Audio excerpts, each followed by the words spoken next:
Dear listener, welcome to the lecture, A History of Colonial Exploitation, as featured on Dutch ceremonial goblets. In the 17th century, trade with the East became increasingly important to the Dutch. Merchants pooled their resources to form the Dutch East India Company and the Dutch West India Company. These ventures generated immense riches, and in the 18th century, we see these celebrated in glass. Recently, there has been a lot of research into the Dutch and their activities as traders and colonizers in, for example, Suriname, Africa, and what was popularly known as the Far East, focused particularly on their role in the slave trade and their role as slaveholders. An exhibition mounted by Amsterdam's Rijksmuseum this summer, called Slavery, emphasized the perspective of the enslaved people rather than that of the colonizer, appending the dominant narrative to acknowledge the historic wrongs. But that's not the point of view illustrated by the glasses I'm going to talk about here. They were commissioned by the Dutch elite to celebrate their successes. The glasses were used to toast to their flourishing overseas ventures. Here we see two Façon de Venise goblets from the last quarter of the 17th century, with the diamond line engraving of the Dutch East Indian Company and West Indian Company. The Dutch East India Company was founded in 1602. It was called VOC. The G that sometimes is added stands for geoctrooieerd, or patented, meaning that the dealings had been authorized by the appropriate authorities. The glass to the right shows the monogram of the West India Company, which was founded in 1621. They were responsible for the Dutch triangular trade, sending ships laden with goods to the shores of West Africa and shipping enslaved Africans to the Caribbean or North America, especially New Netherlands, on its eastern coast. From there, the ships would return home laden with cargo. Shares in both companies were sold to the general public. Not only the Dutch elite, but also their servants became shareholders. We only know of a few goblets still extant to feature one of the companies from the 17th century.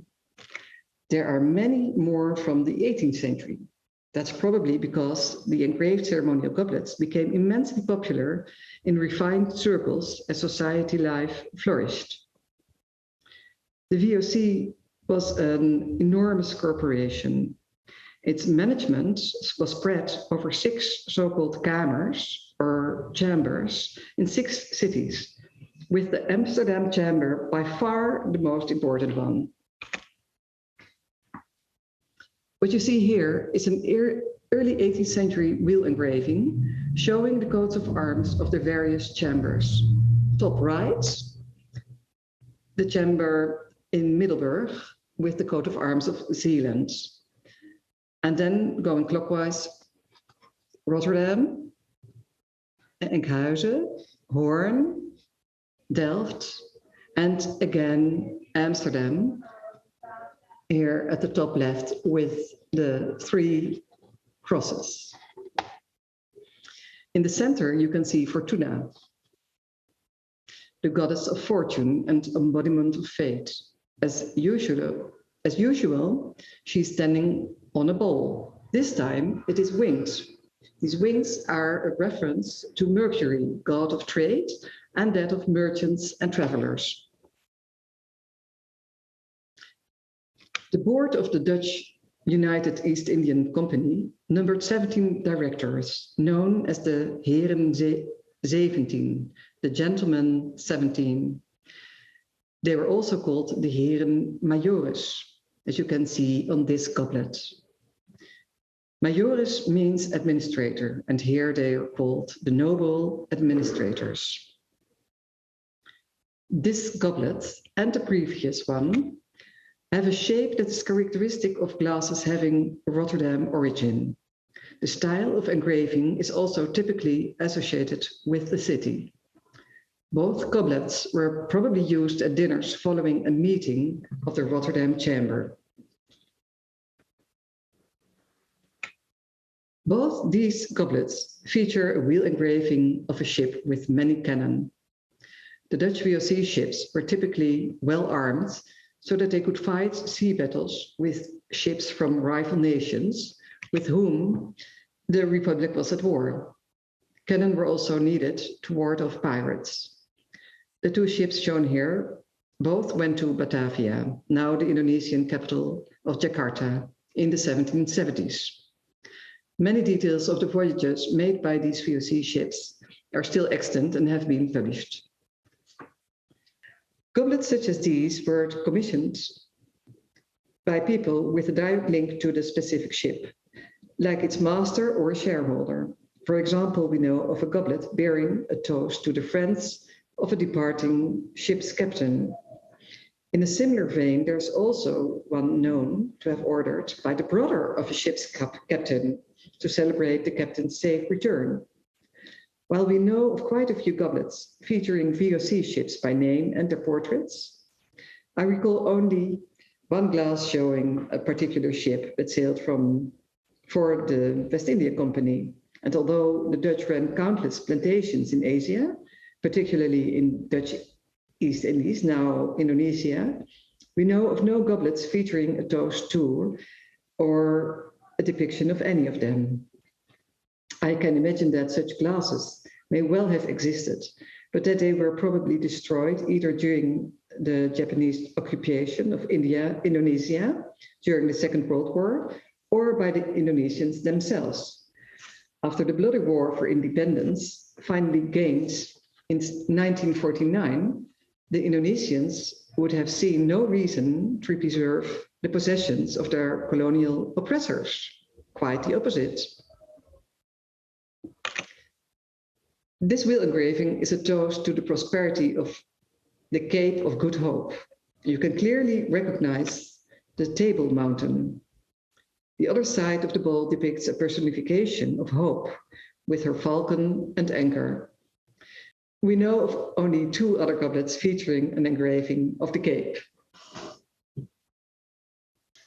VOC ships journeying to Batavia would stop over at the Cape of Good Hope to stock up on new supplies of water and food. The VOC set up this refreshment station in 1652, which was later to become Cape Town. The refreshment station gradually became a colony, Cape Colony or Cape Colony. People were needed to work the land to produce food supplies.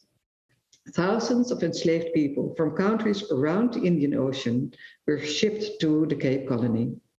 For the Dutch, it was the last stop on their return journey back home to the Netherlands, where they could sell the enslaved servants they had bought with them from the East.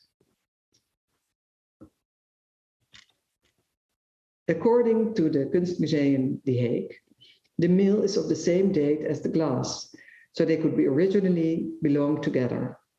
At gatherings, such glasses would be used to play drinking games. Trick glasses like this are the focus of an exhibition being mounted next spring in the National Glass Museum, Leerdam. This goblet was used to drink to the prosperity of the Dutch West India Company. We only know of a few goblets celebrating this company compared to the numerous glasses relating to the VOC. Probably this was because the West India Company was not as big as the VOC. Even so, they were responsible for selling around 500,000 Africans into slavery. Shame about this human trafficking is not a reason for the relative rarity of these goblets. The success of this trade was even a matter of pride. You can see that from this goblet, for example. It features the coat of arms of the wealthy Van Loon family, including two African heads, in reference not only to colonialism, but to the slave trade in which the Van Loon family was involved. This goblet, too, was engraved by Jacob Sang, for here is his signature, S.Y. Sang, a bit hidden in the cartouche. This goblet shows a view of Willemstad on the island of Curaçao and 2 walled settlements. It is signed by the famous Amsterdam-based wheel engraver of German origin, Jacob Sang. Like the Cape of Good Hope, Curaçao initially functioned as a key refreshment station for ships voyaging to the Dutch colonies in the Americas, like Dutch Brazil or New Netherlands. But in the 18th century, the island became an important center for the trade in enslaved people, bound for Spanish America. More than 12,000 people were traded via Curaçao to the mainland. Enslaved people were also set to work on the island's plantations, growing food to provision the ships. These big ships were known as retourschepen, or return ships. They would voyage from the Netherlands to the east or west, returning only after a year or longer. Locally, they would use smaller ships for trade and transport, in this case, with the South American mainland and the Caribbean islands. These smaller ships were crewed by enslaved workers who worked alongside Dutch and European sailors and did the same work. It is estimated that around a third of the crew on these ships were enslaved sailors. Crewing enabled them to earn a little money, which they could save to buy themselves free. Enslaved men of color on these ships would have a pro forma license declaring them to be free men, so as to prevent them from being sold in the event of the ship being plundered by a European enemy. So in reality, they were not free, they could only not be sold by the enemy.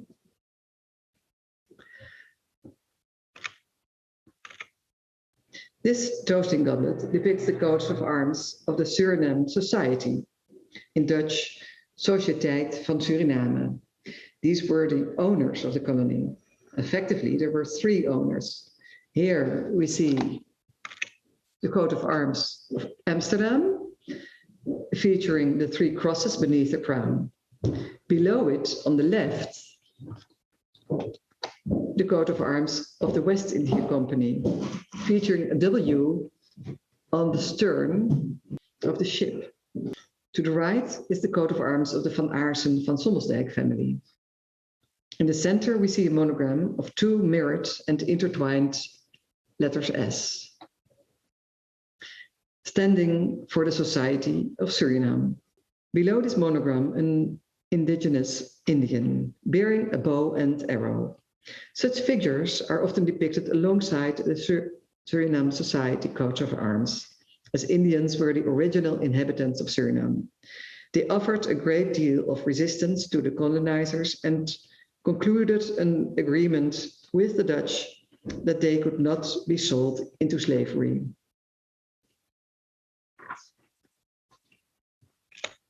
This goblet features a diamond stipple engraving by David Wolf. In this technique, the engraver uses a diamond mounted on a stick to stipple the glass with a myriad of tiny dots. The dotting makes the glass matte and whitish, lightening it up. A closely stippled area is light, while the untouched glass appears dark. Stippling enables the engravers to vary endlessly with light and dark, so creating depth in their images. Here again, we can see how important Amsterdam was for this VOC and the West Indian Company.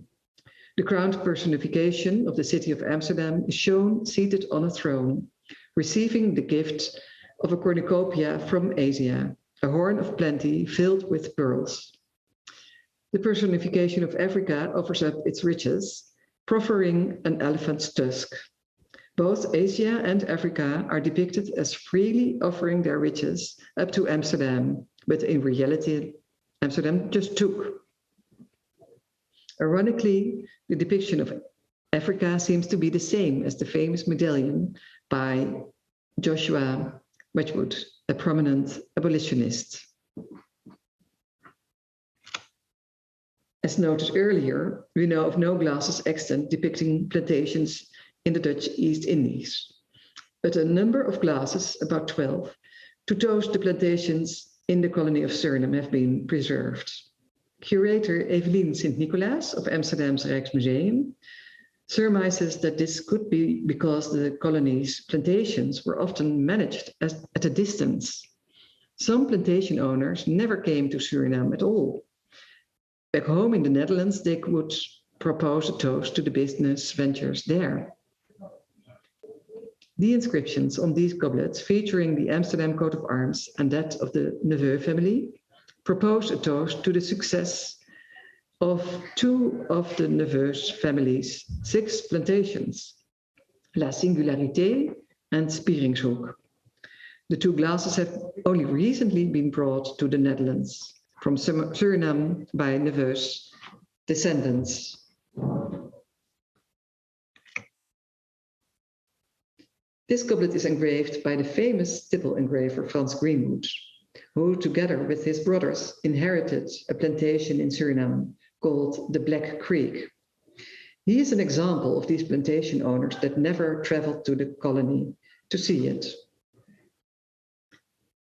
He stippled a horse symbolizing freedom, a key topic of the Netherlands since the war against the Habsburgers in the 16th and 17th century, and ever used since in different political situations.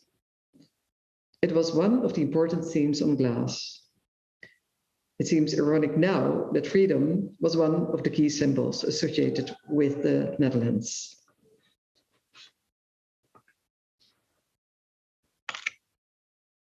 This goblet, dedicated to the prosperity of the Siparipabo plantation, shows a sugar mill and a planter's homestead. But it also shows 2 enslaved African workers in front of sugarcane fields and, on the right, slave cabins. The man, in relaxed pose, holds a spade and a sheaf of sugarcane. The woman sits alongside a large bowl of fruit and vegetables. She wears a necklace and bead bracelets around her arms and wrists. This depiction belies the extreme working condition for enslaved people on the plantations. The work was hard and had to be done fast, for the harvested sugarcane had to be processed within 24 hours. The depiction on the goblet was engraved after prints by visitor to the colony, Herlijn, that were included in a 1718 book on Suriname that was long seen as a standard work on the life in the colony. This glass was intended to toast to the prosperity of the Corneliusburg plantation. It is signed by Sang and dated 1770. As you might have noticed, this is already the 3rd goblet signed by Sang we've touched on in this lecture. That goes to show how it was not only the plantation owners and slave traders who profited from the spoils of the colonial exploitation, but also many others, even glass engravers. This goblet also shows what the plantations in Suriname look like. We see a planter's house, storage barns, a boathouse, a drainage system, and large fields of what is probably coffee. Some people are shown hard at work, dressed only in a loincloth. Their skin is polished against a predominantly matte background. Sang always polished the surface to render things that were black or shiny. So it was in this way that he depicted people of color. In the center of the plantation, we see an engraved tower with a bell. These bells are known as slave bells. They dictated the lives of the enslaved on the plantations. Each day would begin and end with the sound of the bell. People were punished when they didn't obey what the bell dictated. Descendants of enslaved people still see these bells as a symbol of oppression. The final decades of the 18th century saw the emergence of a democratic movement in the Dutch Republic called the Patriotten. These patriots wanted to limit the power of the stadtholder Willem V of Orange and urged a greater say for non-Protestants. Some patriots also opposed slavery, such as the famous writers Betje Wolf and Aagje Deken, who wrote and lived together. In 1790, Wolf translated, for this reason, into Dutch an important French text by the Swiss abolitionist Benjamin Froissart. The goblets were still engraved by David Wolf, no relation to Betje Wolf, and commissioned by an admirer of the authors. This goblet can also be attributed to the famous diamond stipple engraver David Wolf. He worked for both the Orangists as the Patriots. The depiction shows a well-to-do, smartly dressed European standing next to an Indian or an African sitting on a barrel, wearing only a skirt and a feathered headdress. The two have clasped hands, symbolizing concordia, unity and harmony. These clasped hands are a popular theme on Dutch engraved glass, often expressing friendship. The European man holds his hand on his heart. This means that everything he says can be trusted, as it comes straight from the heart. This goblet symbolizes the Dutch man's respect for Indians and Africans and their equality. Around the period it was made, the Emperor Napoleon had invaded the Netherlands. Now the Dutch patriots could make a new constitution. A member of the National Assembly, Pieter Vrede, put forward in 1797 that the constitution should abolish slavery and trade in enslaved people. How can we praise freedom if we deny it to others, he argued. But in the end, he wasn't able to convince the other members of the new Dutch parliament. It was only in 1863 that the Dutch abolished slavery. The goblets we've seen here played a special role in the lives of the Dutch elites, involved with the VOC and the West India Company.